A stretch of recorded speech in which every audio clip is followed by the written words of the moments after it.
For me, I felt like I didn't have any faith in myself. And I didn't even have the guts to try. You know, I was sort of sitting behind what I would call my potential. I mean, I was really not expecting to be an artist or do anything. I was hoping to get married, really, I think, you know. I just didn't think I had the capacity. Then all my relationships at the time failed, and I suddenly found this inner strength, and I just went like, well, perhaps I'll just try and see what I can do. I don't care how hopeless I am, I'm going to try. I'm going to give it everything I've got, and it sort of released this amazing energy in me that En tan solo 130 años, el séptimo arte ha evolucionado de la mano de la tecnología. Se ha insertado en cada rincón del mundo, y estos avances han permitido que incluso podamos disfrutar del cine desde la comodidad de nuestros hogares. Gracias a este joven arte hemos podido seguir el trabajo de directores que nos han conmovido con sus historias. Pero poco hemos recordado a mujeres que, a pesar del contexto que las rodeaba, lograron obtener un lugar dentro de un campo que es, todavía, dominado por hombres. Cientos de mujeres también han dado grandes obras a lo largo de la historia del séptimo arte. Sin embargo, son aún pocos los reflectores que las han iluminado. No obstante, los tiempos están cambiando, y a pesar de que a través de las décadas la mujer se vio relegada a ciertas tareas, algunas almas rebeldes y valientes se aventuraron a ser parte del cine, y con ello escribir sus propias historias. Pero en la narrativa que el mundo contó, fueron desterradas algunas mujeres clave para entender al cine y su evolución. Alice Guy Blaché iluminó la nueva era que comenzaba. Se interesó en la magia del cine tan pronto como supo de su existencia. Fue una pionera del séptimo arte. Descubrió la narrativa del cine. Comprendió de manera inmediata y consciente los alcances de esta nueva arte, que iba a cambiar el entretenimiento de la humanidad. Alice Guy hacía algo sin precedentes y se convertía en la madre del cine.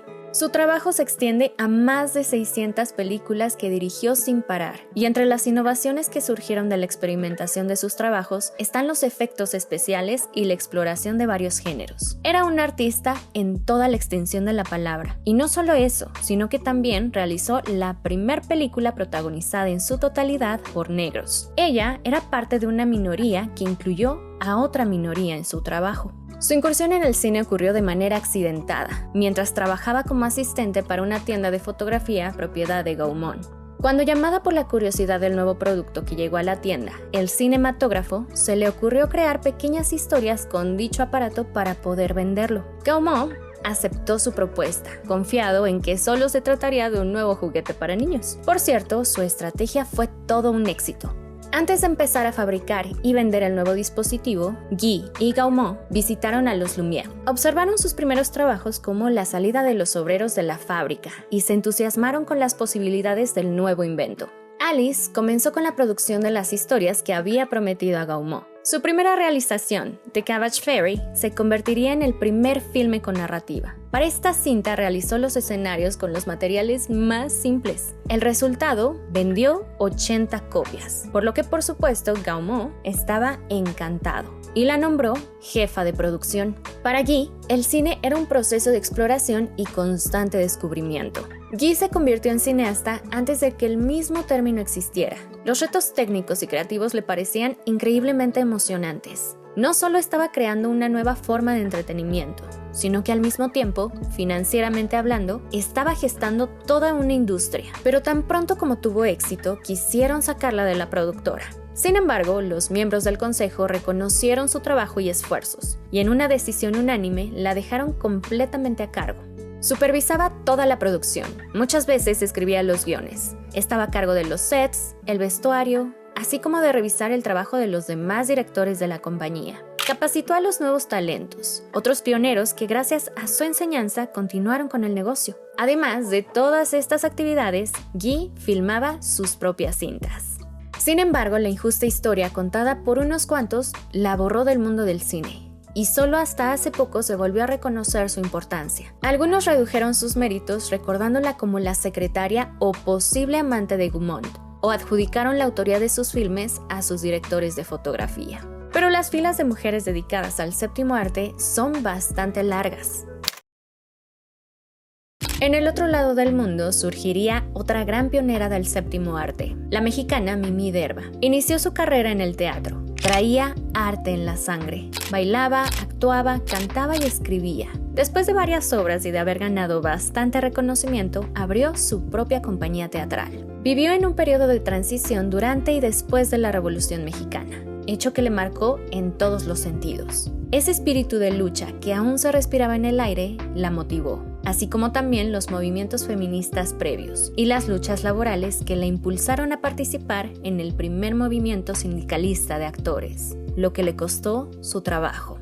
Pero para Mimí no había puertas que se le cerraran. Mimí se maravilló con las películas italianas que llegaron a México, y no solo soñó con filmar sus propias historias, sino que también pensó en fundar una industria cinematográfica en su propio país. Emprendedora y tenaz, inauguró en 1917, junto con el camarógrafo Enrique Rosas y el general Pablo González, la primera productora de cine en México, Rosas, Derba y Compañía, misma que cambiaría de nombre a Azteca Films.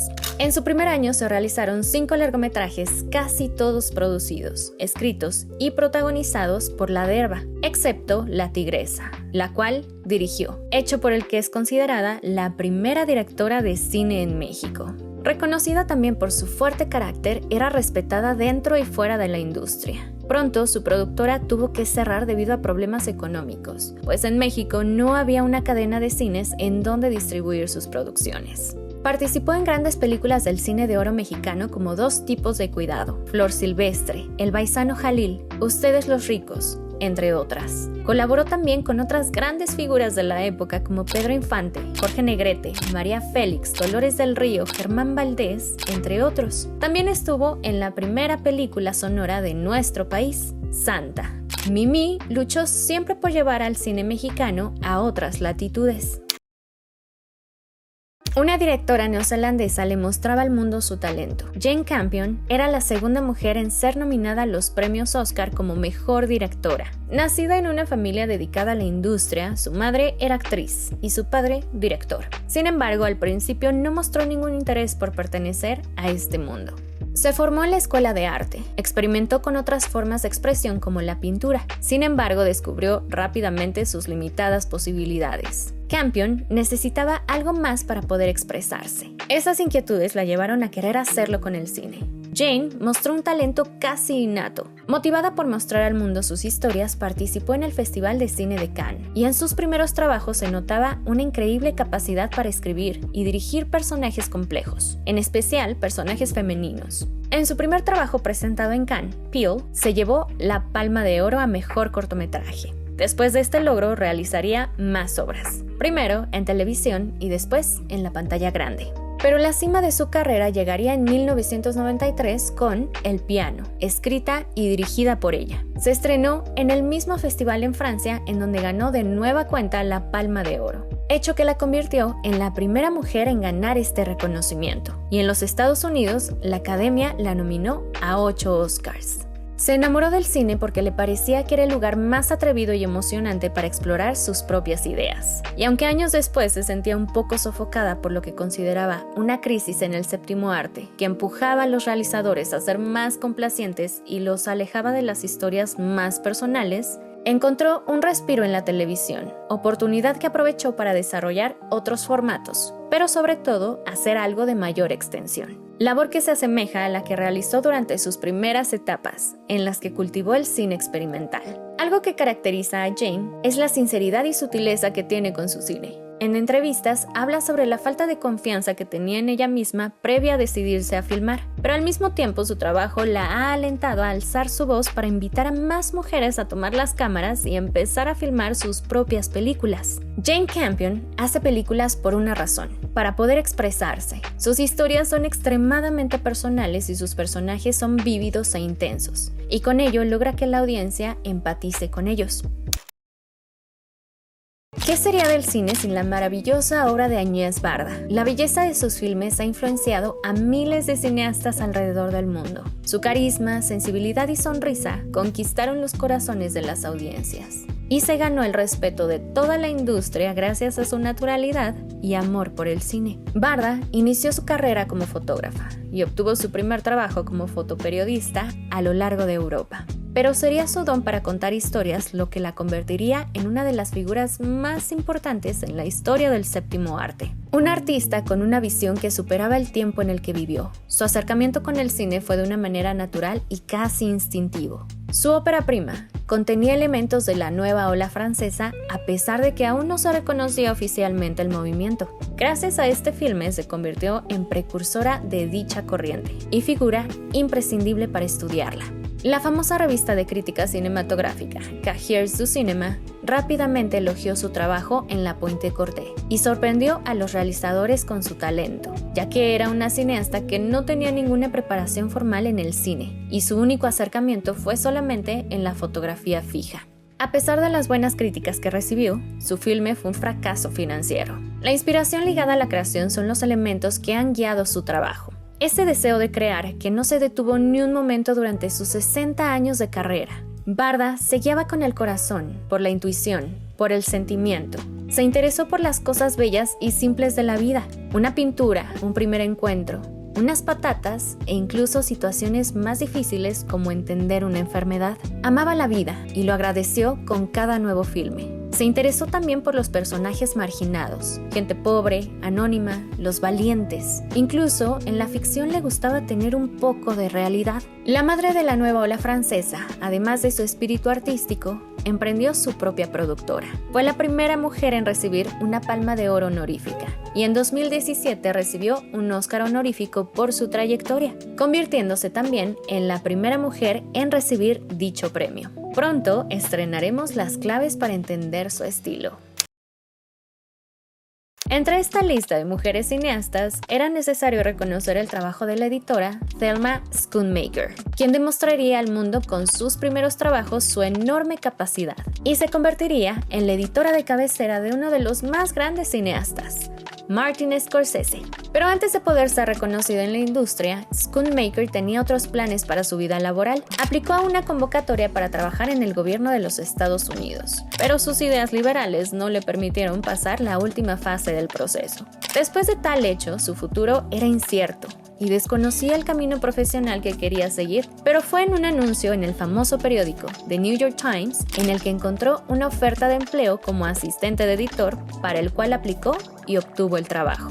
Después de esta primera experiencia laboral, quiso prepararse mejor y estudió un curso de cine en la Universidad de Nueva York. La moneda del destino estaba echada y fue ahí donde conoció a Martin Scorsese. Thelma se encontraba con el cine sin buscarlo. La casualidad la llevó a editar Who's That Knocking at My Door, pero su talento demostrado en la edición en el documental Woodstock de Michael Whatley le otorgó una nominación de la Academia por el montaje. Así es, la nominación llegó por su segundo trabajo como montajista. A pesar de su nominación al Oscar, sus primeros años fueron difíciles, ya que para seguir trabajando en la industria tenía que ser miembro de la Motion Pictures Editors Guild, la cual exige 5 años previos como aprendiz, lo que para Thelma significaba una pérdida de tiempo. Poco después fue admitida sin estos requisitos previos gracias a su amigo Scorsese. 8 nominaciones a la Academia por Mejor Edición se suman en su carrera, de las cuales obtuvo 3, y ha participado en más de 20 largometrajes. Según Thelma, lo más interesante del montaje es que recibes todo este material en bruto y tienes que tomar decisiones. En mi caso, al lado de Scorsese. Es sobre cómo enfocarte en la escena, saber cuándo sigue un close-up de un actor en vez de otro. Creo que los editores deben tener un fuerte sentido de disciplina, un sentido musical y capacidad para colaborar con otros cineastas. Tu misión es la de traer la visión del director a la pantalla. Margaret von Trotta, Claire Denis, Greta Gerwig, Catherine Bigelow, Lucrecia Martel, Sofía Coppola, Lynn Ramsey, Chantal Akerman, Larissa Shepitko, Tatiana Hueso, entre muchas cineastas más, han abierto el camino de un espacio dominado por hombres. Sus obras inspirarán a miles de mujeres a involucrarse en el séptimo arte. Y seremos tantas que dejaremos de contar a la primera o a la segunda mujer en ser reconocida. Y más bien, esas cifras se convertirán en centenas y luego en miles que contarán sus historias a través del cine. Solo nosotros podemos perpetuar su legado, respeto y amor que tuvieron y tienen por el cine. Estas mujeres han abierto y han sembrado el camino para que nosotras hagamos lo que más nos apasiona. Está en nosotras tomar nuestras cámaras, no importa qué tan profesionales sean, y salir a grabar. Toma tu cámara y comienza a dejar una huella en la historia del cine.